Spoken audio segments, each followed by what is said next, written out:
presenters tonight will be Elena Delora from the Alliance for Affordable Energy, as well as Paul from Union of Concerned Scientists and Angel from Sierra Club Delta Chapter. So please feel free to put questions in the chat. We are going to have a question and answer part, but we will try to get to y'all as we can.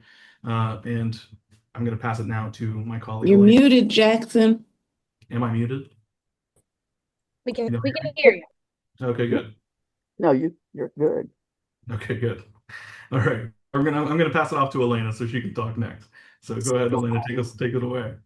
Thanks, Jackson. Appreciate it. And hello, everybody. My name is Elena DeLaura. I am the Alliance's Louisiana Public Service Commission Policy Coordinator.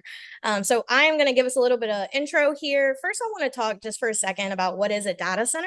I know there's been a lot of conversation around AI use. When we type in on Google, we get this AI preview that gives us all the answers. Sometimes we ask ChatGPT for life advice. Sometimes we're asking it for the craziest things.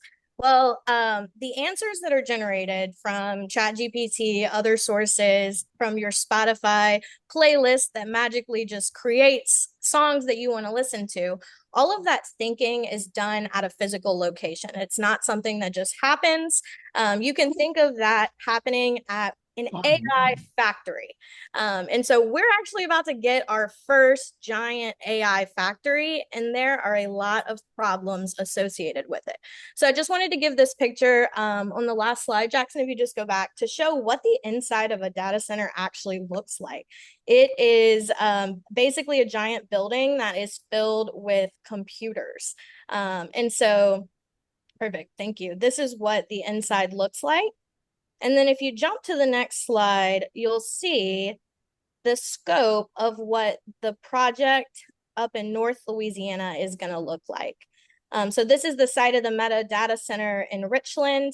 It is a $10 billion data center. It runs about 5 miles long. As I was driving it, I was like, is this ever going to end, or we're just going to keep going? That data center, so all of that thinking, is powered by electricity. The electricity provider in the region is Entergy Louisiana. And so Entergy Louisiana, when Meta came to Louisiana and said, we want to build this project, Entergy said, okay, well, we're going to have to build new ways to give you electricity. The people who are in charge of regulating Entergy are the public service commissioners. They are 5 elected officials. So that's how Entergy and Meta tie into this. This data center is going to use as much electricity as 2.3 times Orleans Parish in the heat of the summer. So this is a really crazy amount of electricity. It's just like building a giant city in the middle of nowhere, and we're paying for it. So moving to, yes, and just for context, the price of gas, which there's 3 new gas plants being proposed to power this facility. The price of gas has tripled in latest years. So this is not a done deal. I want to really highlight this. We are here today because we can change the outcome of the decision making. Again, it's 5 elected officials who are here to make this decision. They're going to be taking a vote on Wednesday, October 20th in Plaquemine, just across the river from Baton Rouge. And we are asking them to stop, to delay this vote until they have all of the information that they need to make sure that we as residents are protected from having to pay a lot of money and having high environmental costs. So we'll tell you how to contact your commissioner later, but just know that the action here is going to be to call and email your commissioner and to show up to an event on this Wednesday. So I want to give just a little flavor of our electricity system. So our electricity system goes through 3 parts. The first is generation, which we're going to talk a lot about today, because Entergy is proposing 3 new gas plants that will serve only Meta's facility. So literally, we're going to be building all these plants just for Meta. Once the electricity is generated, then it has to go through different substations. It has to go through transformers to get into the transmission system. So can you show us what that looks like? The transmission system, many of you will see, might recognize this. This is part of what went down during Hurricane Ida, which is why it took so long for us to get electricity back. And then if you go next to the distribution system, this is what you might see outside of your house. If you're lucky, you don't see anything, it's under the ground. But unfortunately, this is what I see outside of my house. That is actually how the electricity gets to your house. Okay, and so what's the what's the big to-do about these gas plants? Well, the problem is that Louisiana is already so heavily dependent on natural gas. And as we know, because we pay electricity bills, the price of natural gas really fluctuates.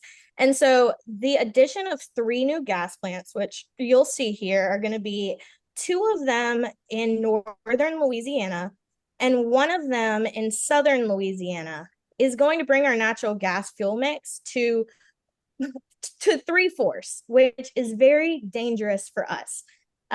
This is actually just the addition of this meta facility. Remember how much electricity it uses. It uses 2.3 times the amount that New Orleans uses in the summer.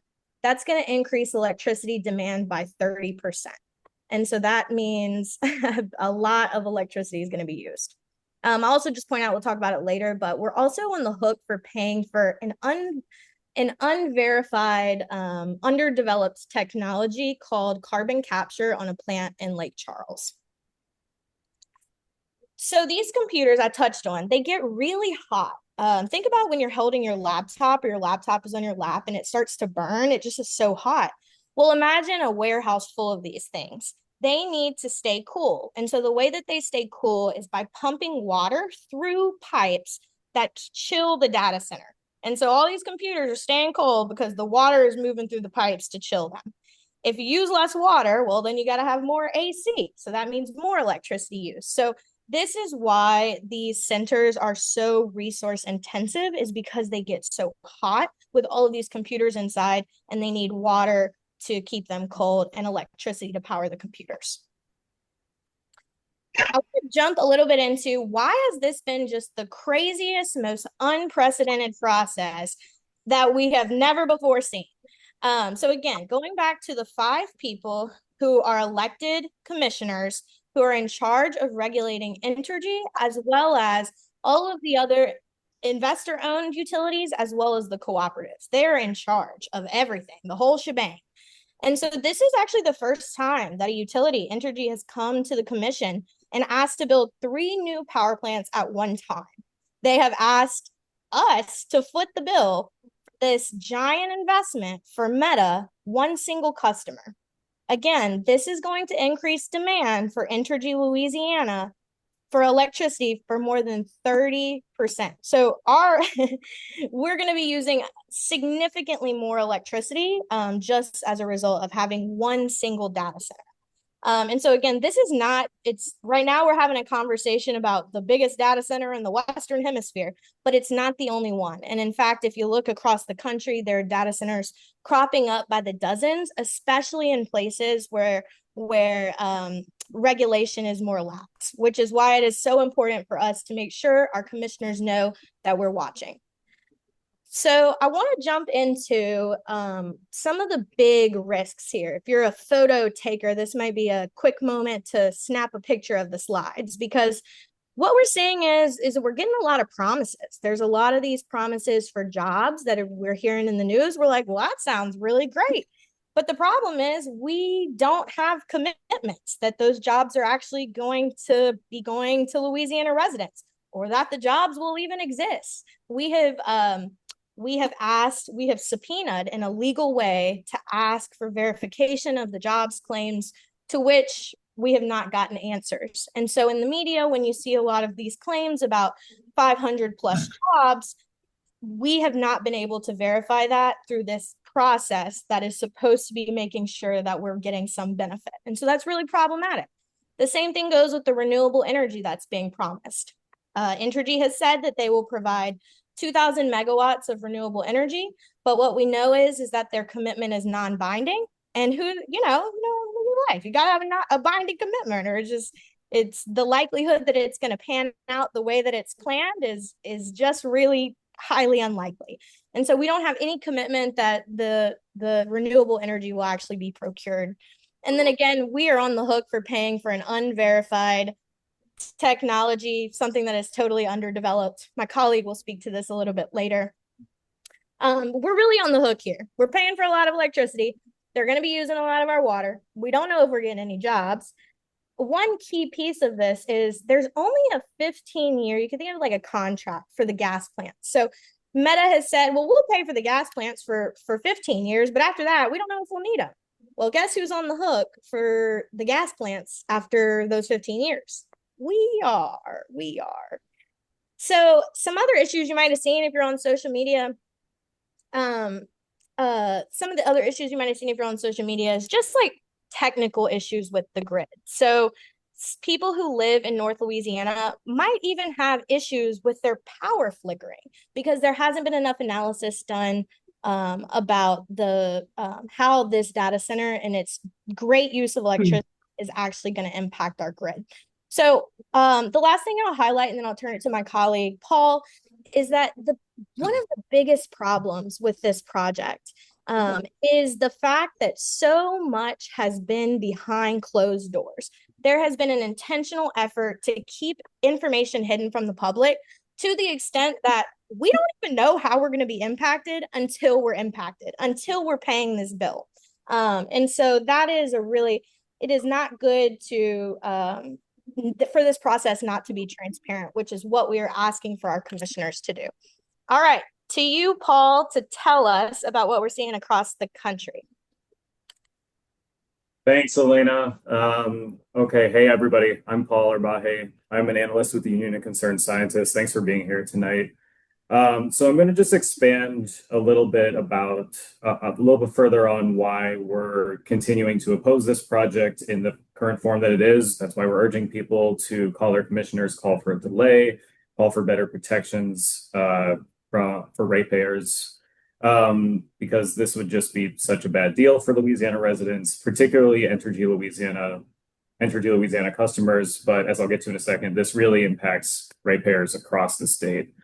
And the overarching reason is that there's just such a substantial amount of risk in many forms, financial and otherwise, as Elena was saying. So Entergy wants to build 3 new fossil fuel-fired power plants just to serve Meta's data center.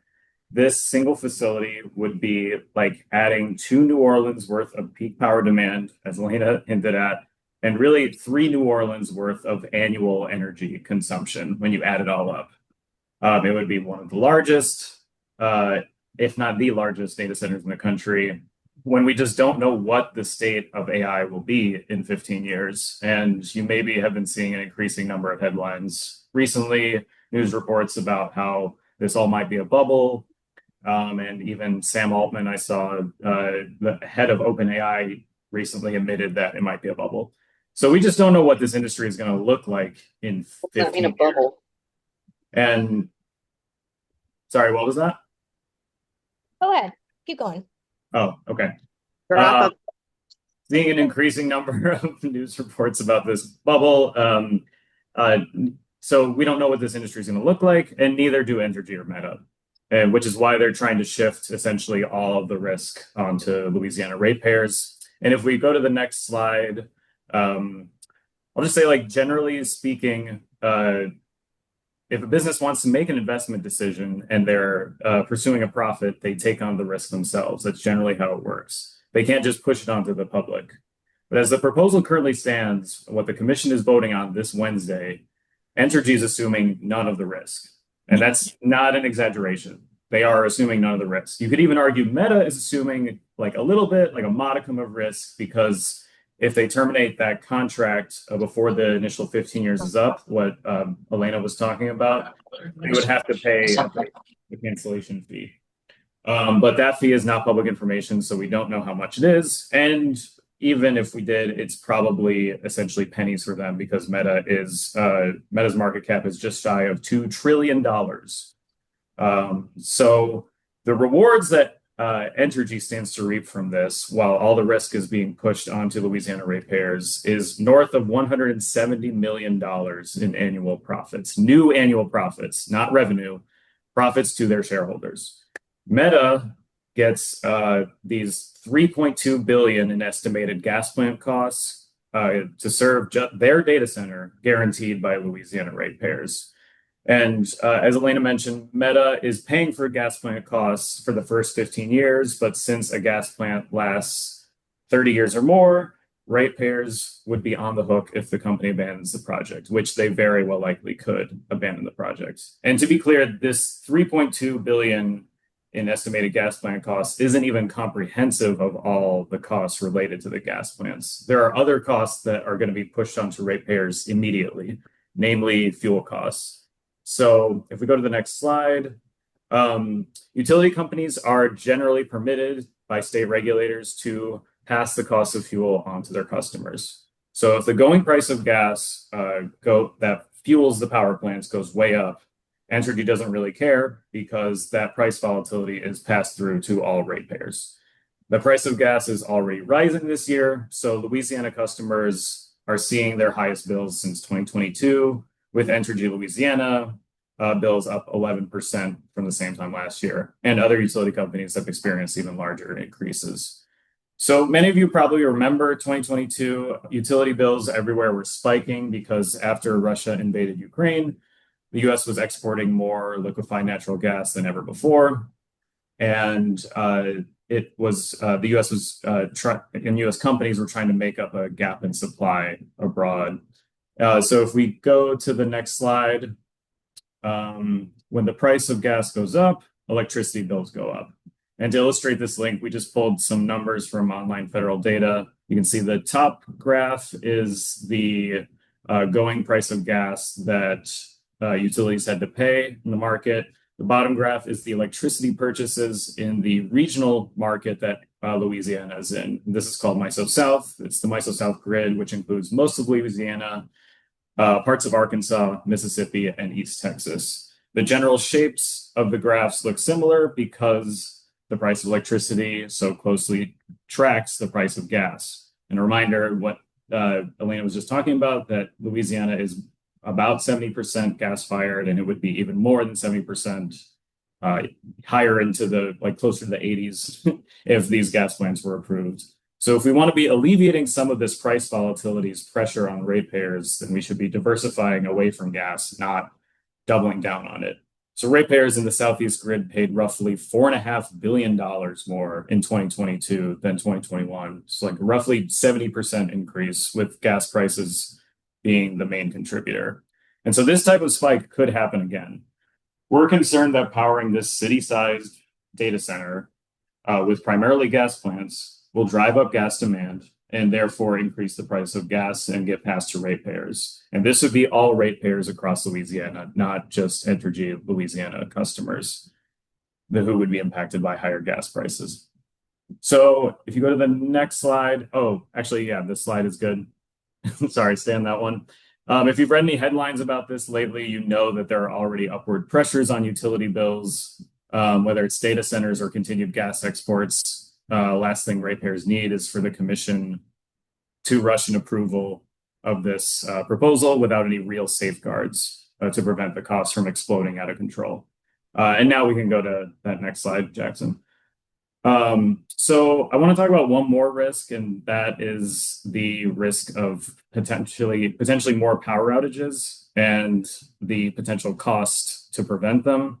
So this is a piece that was published in The Advocate after the Alliance and UCS raised concerns and testimony that Entergy hadn't adequately studied what such a large data center could do to the stability of the grid.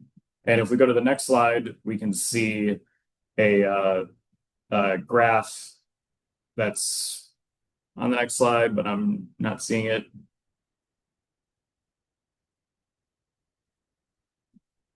There it is. There it is. Okay.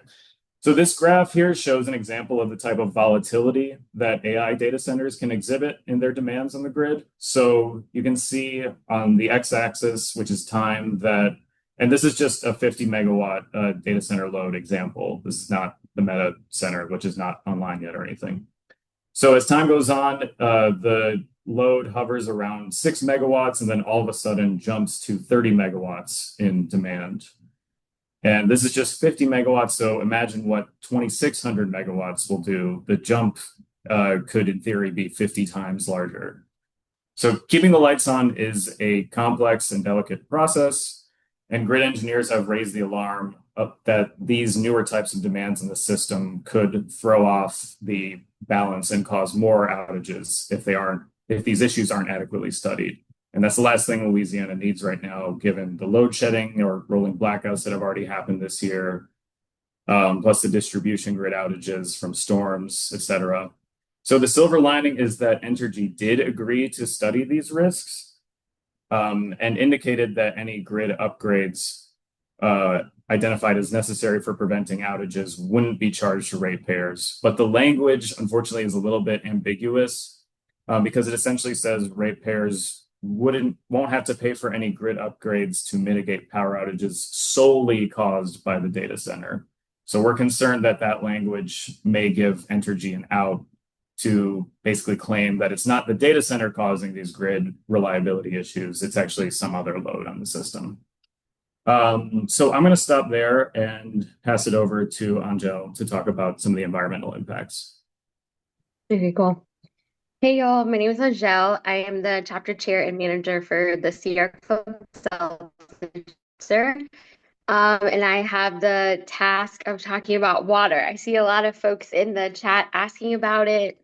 I think the hard part about these data centers is just how much the companies do not provide clarity around how much water they'll use upfront or where they'll be drawing from it. And so while we're working to get those details for y'all, and we can be making those demands, particularly from the LPSC, we are able to look to other states and other places that have data centers. And honestly, Virginia is the data center of the data center capital of the world. And a single large data center for them can consume 5 million gallons of water per day, which is enough to supply 50,000 people, impacting local water sources and often operating without disclosing its consumption, highlighting the industry's ongoing lack of transparency. In Loudoun County alone, the data centers used over 1 billion gallons of water in 2023. And across Virginia, data centers consumed over 2.1 billion gallons of water that year. And so that's only growing. I'll also add that in terms of environmental impact, Virginia has seen a 50% increase in emissions from the data centers alone. And so these companies are surpassing, like just completely blowing past, honestly, their environmental goals, their climate commitments, just ignoring the commitments they made, 2 to 5 years ago and saying, well, actually, we didn't realize how much AI and data centers would cause us to ignore, the needs that we now have. Next slide, please. And so you might ask from earlier, what is CCS? So for some folks, it's carbon capture and sequestration. For some of us, it's carbon capture and storage. And then for many of us, it's just, business as usual from the petrochemical industry and just another way for them to prolong their life.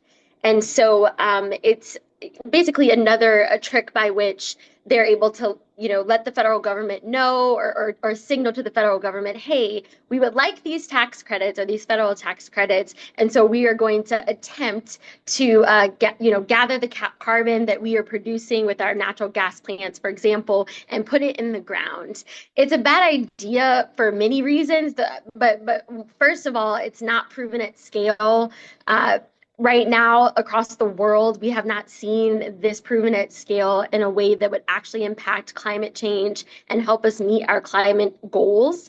But beyond that, in a place like Louisiana, and a place full of marshes and bayous and wetlands, the ecosystems and ecology that we have and geology that we have, it's just not a place where you want to put carbon underground. It's not going to work. And we've seen the dangers of that in places as close as Mississippi. And so this is just a diagram of what they're proposing, essentially telling the federal government, like, just look at us, X company, we are producing natural gas, and then we're grabbing that carbon dioxide and we're putting it underground, and give us our credits, and then whomever's problem that is, which would be the citizens or residents of the state of Louisiana, and the taxpayers will have to deal with that in the long run. And it's unproven, no one's going to check up on it, but that company won't be beholden to it. Next slide.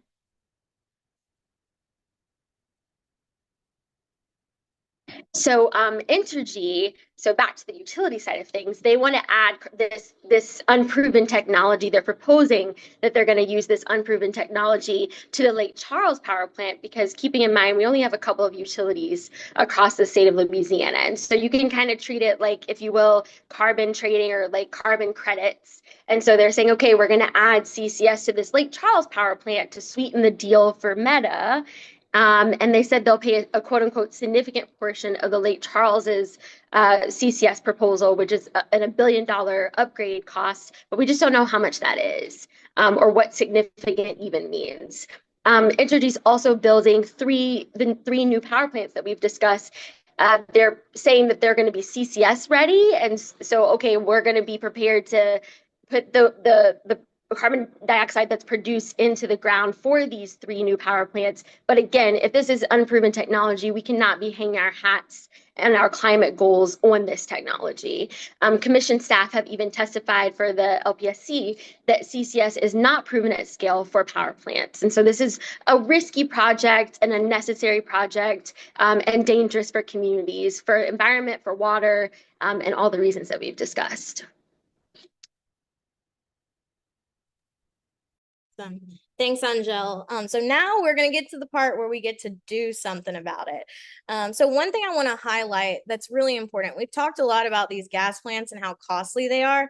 And I just want to share one other piece of information, which is that Entergy didn't even shop around to make sure that that was the best electricity that they could provide us.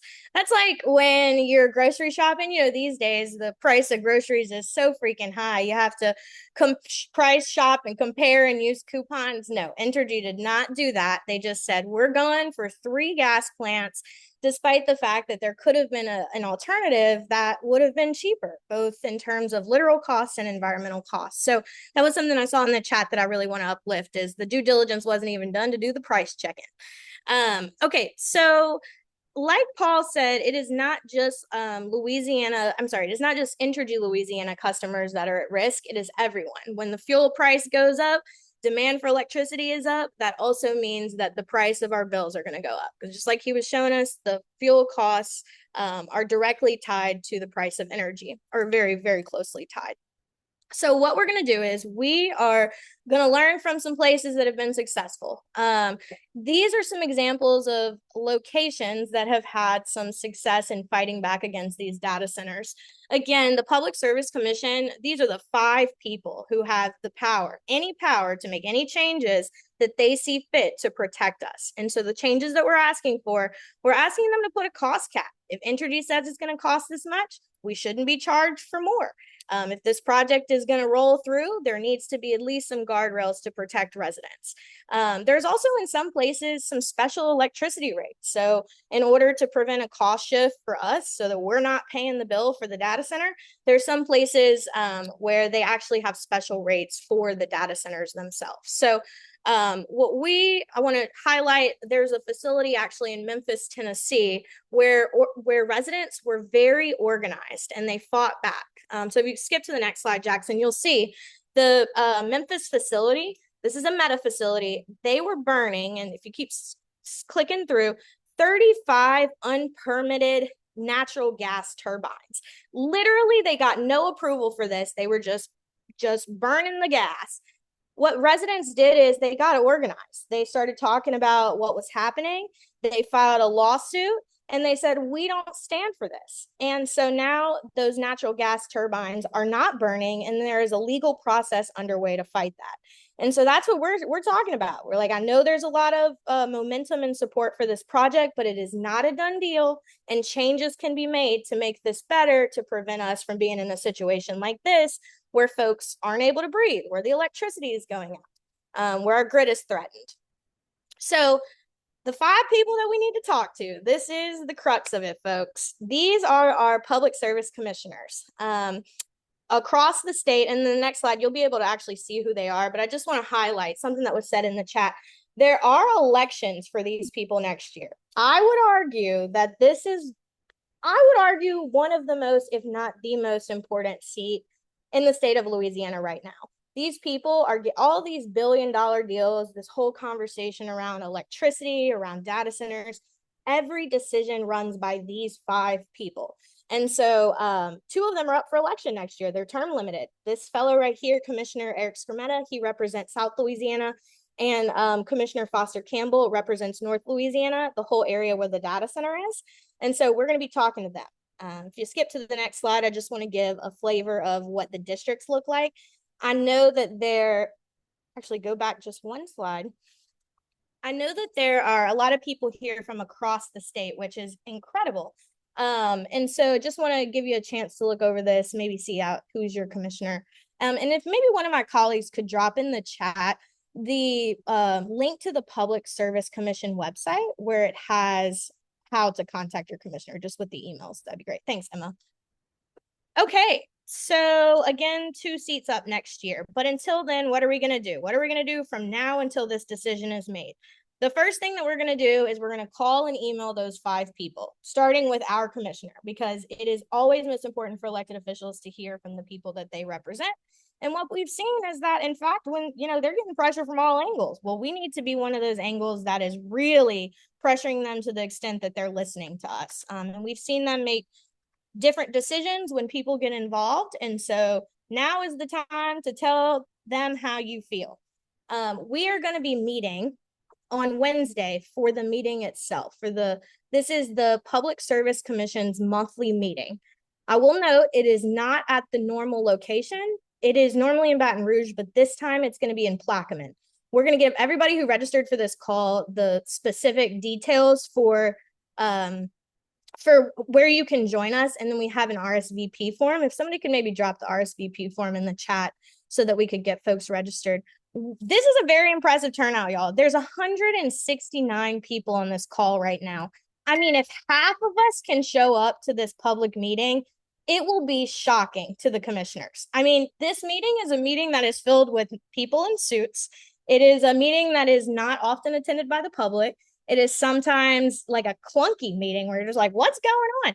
To have 80, 100 members of the public show up and say, we are very concerned about this. We want you to put a cost cap in place. We want you to make sure you have all the information before you take this vote. That will be truly impressive. And so I'll invite everybody who is able to join us on Wednesday. We were tossing around the idea of maybe wearing a color, maybe everybody showing up in red so that we could it be easily recognizable. But again, we're going to be meeting at 9:30 in Plaquemine at the Civic Center. And so there's a link in the chat to register for that if you are able. And now what we'll do is we're going to turn it over to questions. I know y'all probably have tons of questions. So my colleague Jackson is going to facilitate that and we can jump right into it. Thanks, y'all.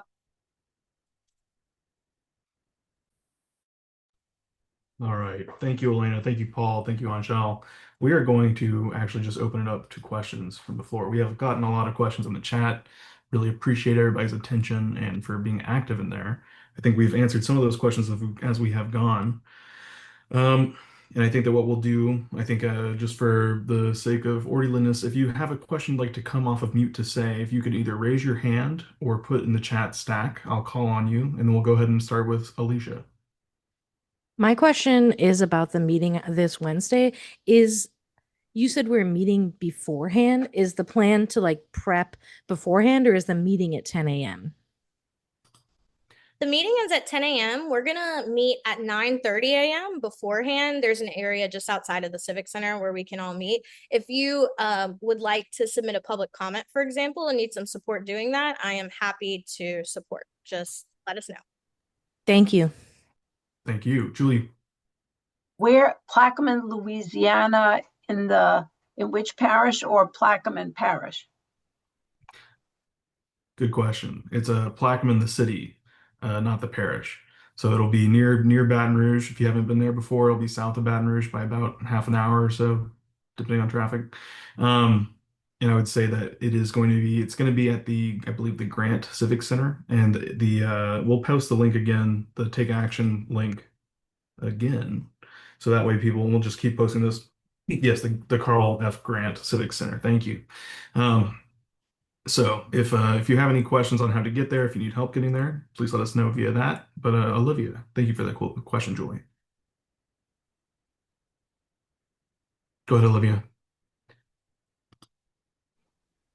I noticed that this meeting was being recorded. Is this going to be posted anywhere for people who weren't able to make this meeting? Yes, and we actually tried to answer that in the chat as well. We will be posting this on YouTube as well as on our website. Thank you. Absolutely. Getting some more questions in the chat. A question from Lauren, will they be taking spoken comments there or just written? Elena, do you want to speak to that?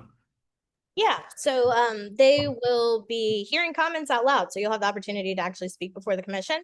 I will, so I'd be happy again to help you with that. I think we'll probably be hearing from a lot of folks. So yeah, straight. I was gonna say straight to the point. Let's tell them how we really feel. Absolutely. So we have a question about, and I think Emma just answered this. They don't have an online portal for questions or for comments, unfortunately, but you can email. And Julie, go ahead.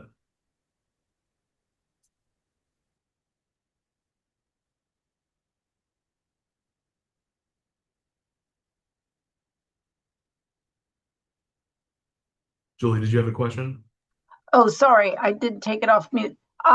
Yeah, well, I don't know if it's a question or it's probably a very good time to start letters to the editor across the state, as many as possible in preparation for the request and to keep the letters coming. Absolutely. I think that's right. And I think that contacting your your commissioner, slipped into an old habit of mine. Your commissioner will be very important in these coming days, these next 2 days. Michael.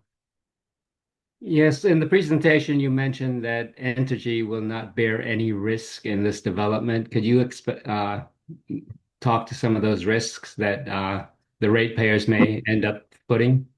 Absolutely. Paul, did you want to speak to that? Yeah, so as I went through, ratepayers are definitely bearing the risk of the fuel cost increases, and I think there was some question about that. That's what we mean when we say that it impacts ratepayers that are not just Entergy Louisiana customers. It's that it's going to drive up the price of gas, and that is very regional in nature. So cost of gas increases, then other utilities are able to pass the higher price of gas to their customers as well. But Entergy Louisiana customers are more impacted because they are bearing the risk of paying for the gas plants after 15 years if Meta doesn't re-sign the contract. And they're also Entergy Louisiana has what's called the fuel adjustment clause. So they are passing the cost of the fuel costs of the gas plants, the new gas plants, to their customers. And the operating costs are not being made public. Like they have a number that they're expecting to have to pay, it's going to be X amount higher, but we don't know what it is in operating costs by the late 2020s and into the 2030s, but that has been kept confidential so far. I'd love to add to that too, which is just the utility model in general, the way that it's structured. It's such that the utility companies make a certain amount of return on whatever money they invest. So that number that we were talking about earlier about Entergy is going to make $170+ million a year off of this deal. That's because when they build any sort of infrastructure, including these gas plants, they get roughly a 10% profit on that. And so we pay for everything, from the infrastructure itself to the fuel costs, which is what Paul is talking about, to the salaries of the employees, to the marketing that's done by Entergy. And so the whole model, the structure of utilities, the way that they make money is by spending money. So the more money that they spend, the more money that they make. Absolutely. Susan, sorry, Paul, did you want to add something to that? No, just yeah, Elena's absolutely right. The more money they spend on capital infrastructure specifically, the higher the profits go up. What they will always point out is that when the price of gas goes up, they don't profit off of that. That is true, but that also means they don't really have any skin in the game. They don't really care if they're investing in a gas plant, and they don't have to carry any of the risk of this of a commodity price volatility. So just if you read that talking point from utilities, you should just be skeptical that they're saying that as if they have like no choice or agency in the matter, but they did because they decided to invest in a certain fuel source over another. Absolutely. Susan.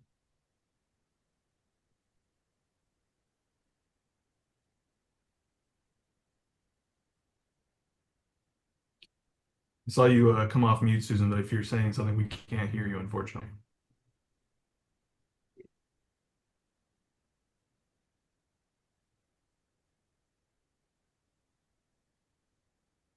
I think we can, she had a question in the chat. Maybe we can read it from there. Yeah, Susan, is the same as a different question? Yeah, it's a different question. If you want to put it in the chat, we can try to get to it as soon as we can. But if you can find a way to get your microphone working, we'll also let you chime in. But in the meantime, we'll go with Angel Bradford, who is not Angel Bradford.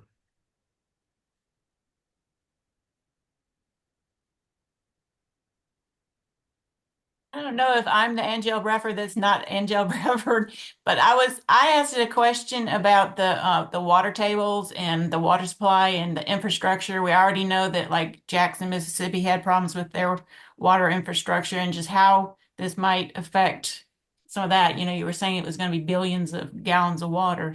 So Angel, you want to try?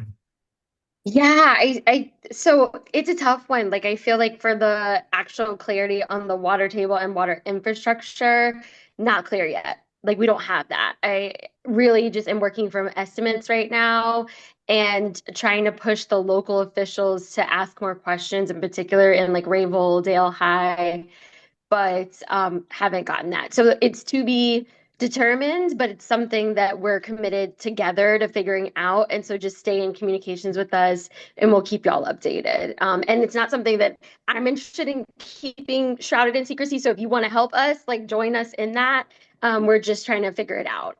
We don't know yet. Thank you. Susan, you want to try again?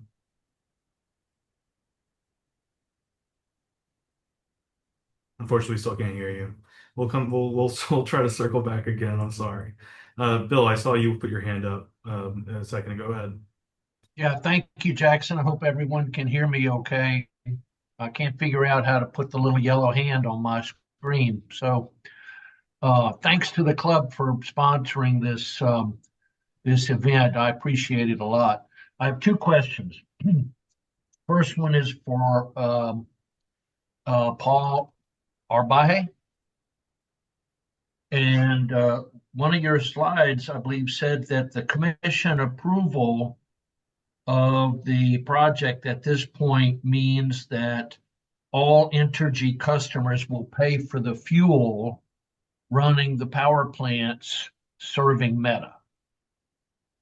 So in other words, the Meta fuel demand is going to be passed on to all Entergy customers. That strikes me as unusual. Where did that come from? Yeah, so I know the Alliance has been like pretty involved with this, but they have what's called a fuel adjustment cause charge or FAC charge. So they just, because it's like kind of wrapped up in the gas market and like Henry Hub price and everything, they are able to just pass the costs of purchased electricity onto purchased fuel costs onto ratepayers. So the Meta is going to be paying for more like the capital costs of the gas plants, but the fuel costs are going to be passed to ratepayers. And yeah. I would encourage you to check that because that's contrary to current commission policy. All of us who use electricity pay a fuel charge on our bills, whether it's SWEPCO in Shreveport, where I live, or Entergy or CLECO or any of the co-ops. And it's a matter of faith there at the commission that customers pay for the gas that they require to provide the electricity to their home or their business. So I would presume that Meta will be treated in the same way. So I would check on that. The other question is, do we know where the water's going to come from? There are a number of small water utilities in that part of Louisiana. I don't think any of them can supply Meta with the demands that I think they're going to impose. So I'm just wondering if anything has been stated in the Entergy docket at the commission or in any publication that references where the water comes from. Margie, are you able to come off of mute? Because I saw you were commenting about water earlier. Yeah. Everybody up there, I believe, I can't say everyone, most everyone gets their water from the Southern Hills Aquifer, which is the aquifer that runs all the way from just below Jackson, all the way through the Florida parishes from the Mississippi River to the Pearl River. So everybody in the Florida parishes, the northern, part of the state, gets their water from Southern Hills. And up there, there's several other aquifers, and I put Southern Hills in the chat, I'm sorry. But Chico, I believe, is it Chico or Wilcox up there? I'm not as familiar with the northern aquifers, but they're the same way. It's like they're all drawing their water from those areas, from those aquifers. And they may be planning, which is what I would guess, on drilling their own well so that they don't have to pay anyone. And in this state, we're not real good about, we hadn't in the past been really good about making industries pay for the water they use. And I don't know that it's been discussed at all. I hope that we can get the Public Service Commission, or I guess it would be DNR, to look at the water use and do something about it. But that's been kind of overlooked with all the focus on energy, because everyone's so worried about how much energy, rightly so. And in regard to that, Kevin had posted a question about the energy, which I would also like to forward on to people. So the water, we don't really know. No, there hasn't been a lot of focus on exactly what they're going to do, but my guess is they'll drill a well. On the energy, if there is a hurricane and it does some damage, not only there, but across the state, and power is down across a good part of the state, I think they always lead to industries and large users first and try to get them up and operating, things like hospitals as well as industry, to get them online first. So yes, I would think that they would first be serviced to get back online before the regular people are. And sorry, it's kind of a roundabout answer, but. No, I appreciate it, Marky. Thank you. I know that Susan, I don't know where Susan went, but if she wants to try speaking again, she can. I'm going to keep trying. Sorry, Susan. We don't hear Hello, you. can you hear me now? We hear you now. You can. Yep. I'll be darned. Okay, hi everybody. It's Susan Guidry, and I was on the New Orleans City Council from 2010 to 2018. I was on the utility committee the entire time, the 8 years. And during that time, we dealt with Entergy constantly. They are totally unreliable when it comes to telling the truth, and I'm just not a person who needs to be holding back anymore. And so yeah, they get about 11% for building a power plant, and Entergy, not just Entergy New Orleans that regulates New Orleans, but all the Entergy companies were doing everything they could back in the 2014 on era to be able to build one more gas power plant before renewables and et cetera kicked in. Unfortunately, Trump has stopped that march, but we fought very hard for renewables and green energy and the like. And they fought us every step of the way. And they fought to have that last power plant Entergy New Orleans did in New Orleans East. And unfortunately, in the end, even our advisors said it was the best idea.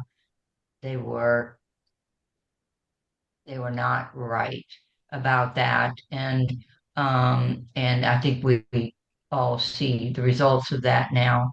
And so it's I just want to say and express that there is, there is no depth to which they won't go.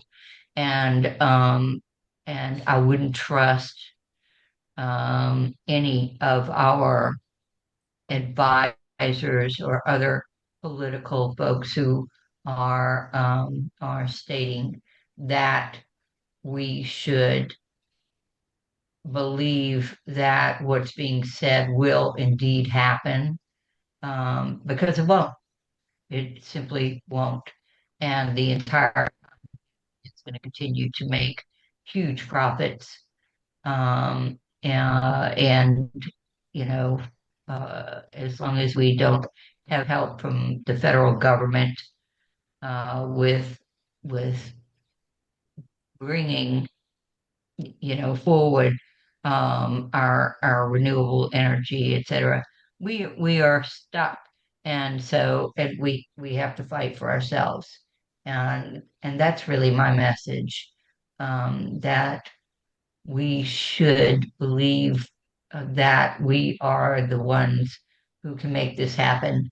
And for the most part, not our political leaders. I was the only person on the council who voted against that power plant. And I understand they didn't all have time to devote all the time you needed to research it and to realize that our advisors were not correct for whatever reason, and that that this shouldn't be done, and that we shouldn't be, burdened with 30 years of paying for this gas plant and the fuel, etc. So that's my message, is simply just don't believe anything, and we need to fight as hard as we can. Thank you. Thank you so much, Councilwoman. I do want to just note the time. It is 7:30. If you do need to go, please feel free to do so, but we'll hang out a little bit longer to help answer these questions. I know some people have had their hands up for a little while now. I'll try again. The person who is not Angel Bradford, but it says it is Angel Bradford and has their hand raised.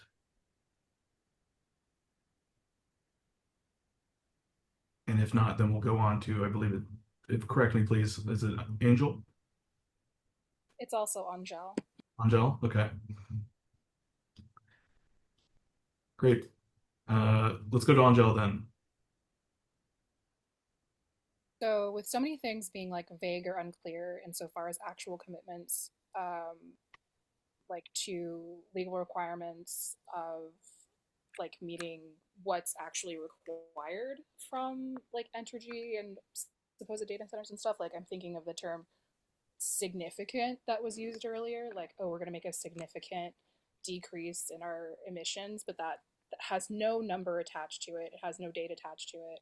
It's just an empty promise.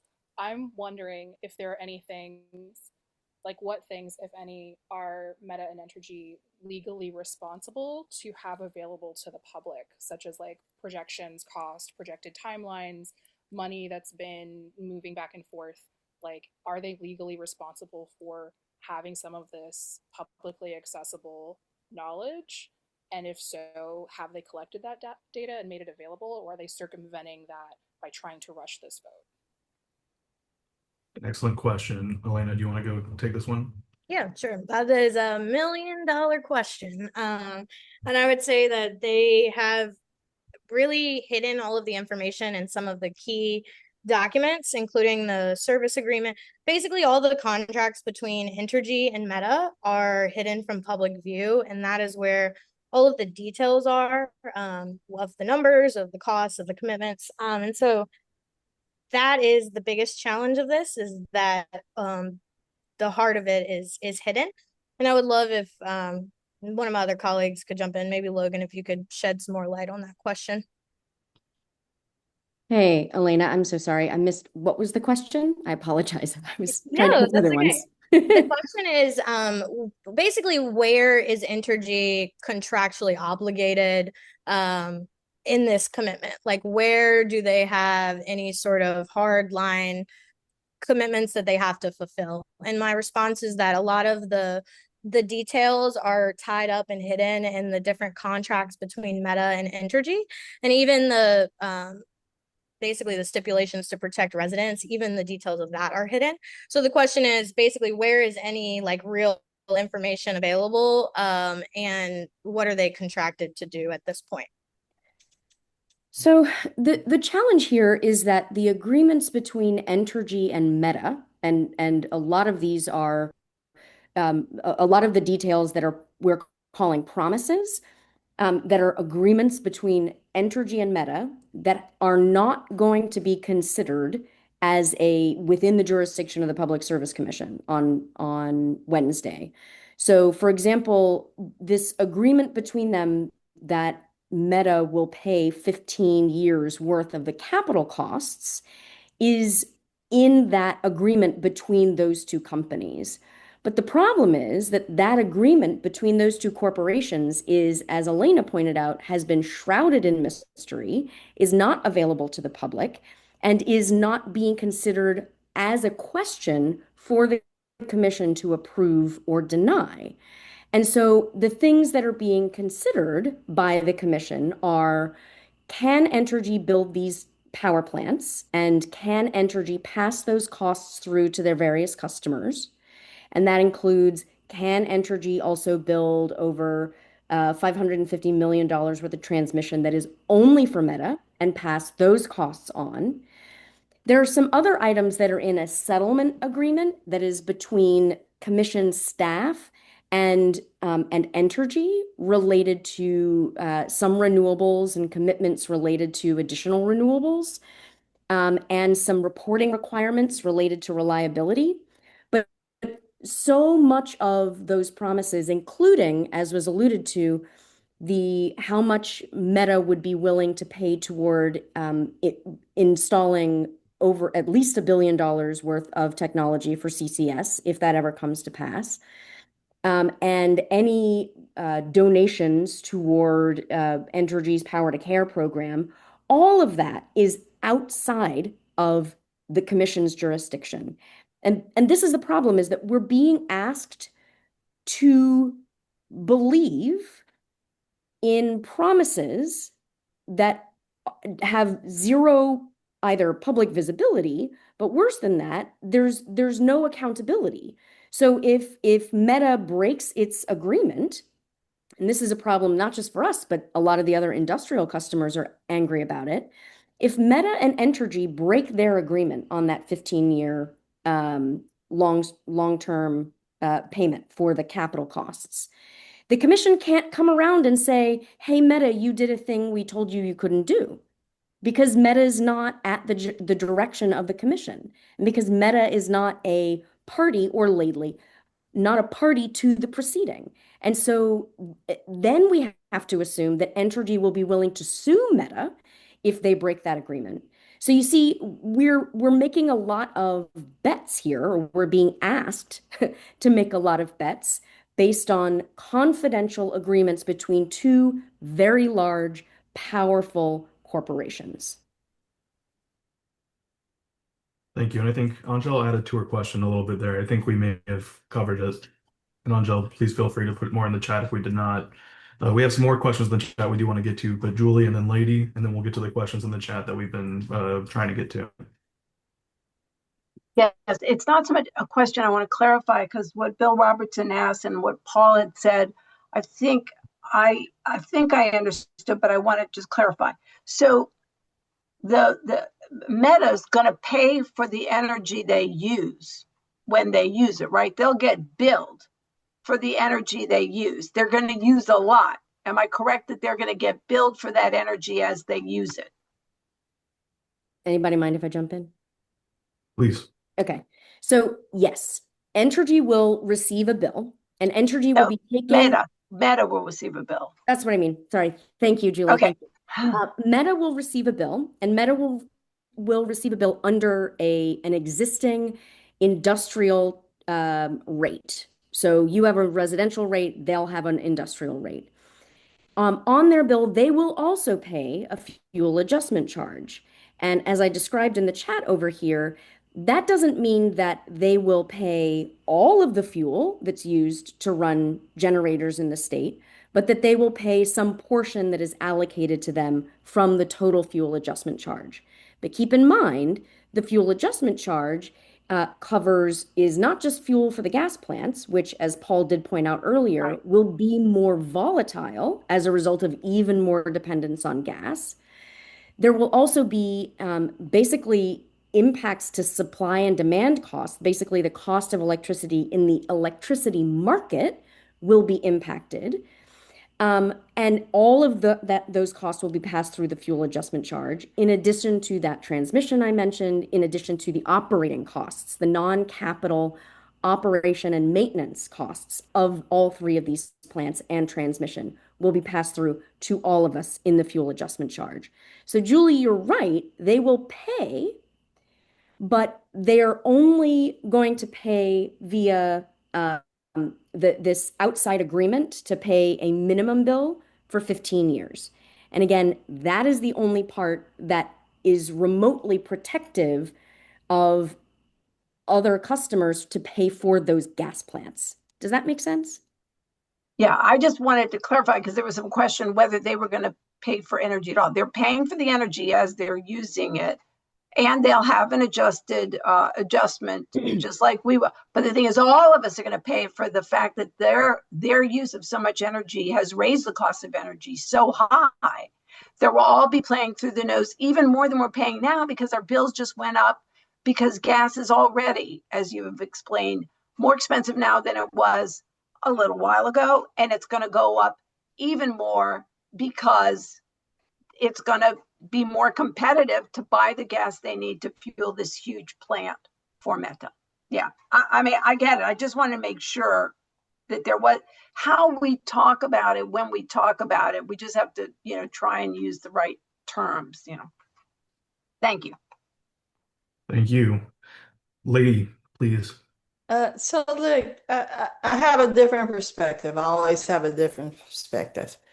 I have been talking to people in Northern Louisiana who don't have a clue what this is. They don't know what the Public Service Commission is. And so I would just, and I'll fall on my own sword. I joined this call and I did not invite people from Northern Louisiana. I just think that there has to be this, and I think what we did with the amendments was that we not only focused on Baton Rouge, New Orleans, but we also talked about rural parishes. And I would like to say that there needs to be also a focus on rural parishes. We're trying to do some stuff in rural parishes, but it's almost an aside that I think rural parishes have to be also in the center of thinking about doing this, because if 3/4 of the people in Northern Louisiana don't even know what the Public Service Commission is, then we're almost fighting in a sense a losing battle. And so use me. Use me. This is not my bailiwick, but use me, because I think we got to figure out how to get those rural parishes engaged in this. Maybe not for the Public Service Commission, but we always say you have to think about a grandmother's perspective. I'm a grandmother. That grandmothers think about generations and not about tomorrow. And how can I think with you about a grandmother's perspective to think about long term? How do we get folks engaged in this? And if it's not helpful, okay.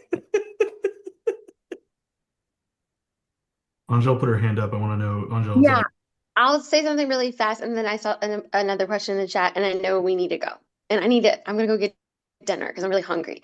Okay, we are organizing in Northern Louisiana, and I will reach out to you, lady, because I agree with you.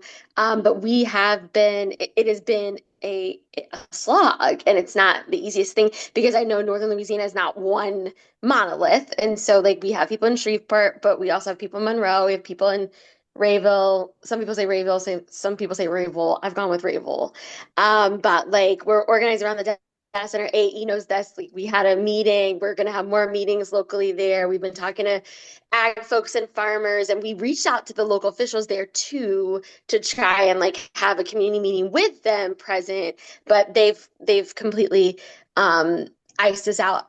But I will say, like, we also I recognize, like, for us at least with the Delta chapter, we were behind the eight ball on this. Like, Meta was running so fast, and like they've been moving and building, and they left labor workers and unions out of the conversation, and so we're trying to play catch up at this point. But it is a commitment of ours, and we will have like organizers in that area soon, and we have been engaging our partners on this. And this is our first statewide call because we've been trying to spend so much time there trying to build up information and awareness about this. And yeah, so I'll be in touch with you for sure, because yeah, Because I would it's just just say hard. to you, I would just say to you, in the networks I'm in, and I'm not in all, but in the networks I'm in particular congregations, churches, that Yeah. I said to them, do you know what the Public Service Commission is? And most people have said no. And so, look, I want to collaborate. So let me be clear. I want to collaborate. Yeah, absolutely. My whole thought is you have that I'm not in. I have networks that you're not in. And so let's figure out how to work together, because I think in the end our goal is to figure out how to to change this. Yeah, So yeah, please reach out to me. absolutely. Put my number on the bathroom wall. Okay. Yeah, everybody. Sounds good. I am willing. I want to figure out how to build some power where we change this, and I that's what. agree. I agree. That sounds good. And also, like, let people feel empowered, because I don't want it to feel like it's us from Southeast Louisiana, me from New Orleans telling them what to do. So we'll talk more, because that's a hard thing too. The question I saw in the chat was just about, are we actually trying to stop the project versus just get this vote to go our way? Yes, thank you. That was the question I wanted to bring up next. So this is going to have to be our last question because, as Angel said, it is getting quite late. But we appreciate everybody sticking around, all 100 of you sticking around so late to talk more about this. And I will kind of open up to Logan and Elena if we want to talk a little bit about what the strategy is there and why we're approaching it in this way. Sure. I'll take a crack at it. The Alliance has been opposed to building new fossil gas plants for years. As Susan pointed out, there was a fight here in New Orleans. We fought other of these proposed gas-fired power plants, not just because of the emissions, not just because of the health impacts to the folks who live next to them, but also because of the cost. There are cheaper resources out there, and those resources are renewable energy, whether it's wind or solar or energy efficiency. We have been opposed to that kind of new generation for a long time. What we understand from communications from the commission is that we've got 5 people, most of whom are willing to support the build out of 3 new gas plants. That is, by all accounts, what we are hearing. What we know is that right now, our best possible bet is to get some protections for all of us who will be left paying the bill. And as we've described here, there are lots of different ways that these will impact us now, but most important, probably, well, maybe not most, but very importantly, this sets a precedent for every other data center deal that comes through Louisiana in the coming years, and the way those data center companies will be treated when they come asking for something. So When you ask, are we opposed? Heck yeah, we're opposed. We're also trying to figure out the very best thing we can get to protect the people of Louisiana, knowing what we know.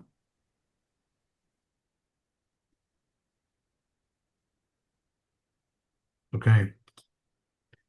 Thank you, everybody, for joining us tonight. Unfortunately, we will not be able to answer every question we got in the chat right now. It is quite late, but we will be saving the chat. We will be posting a recording of this presentation. We will try to follow up with people. Thank you again so much for joining us tonight. Please, if you haven't already, there's a link that I'm going to hope one of my colleagues posts again very quickly about how to get involved on Wednesday, and also a link about how to contact your public service commissioner. We will also follow up with an email after this event with everybody who registered with the recording link and those links as well.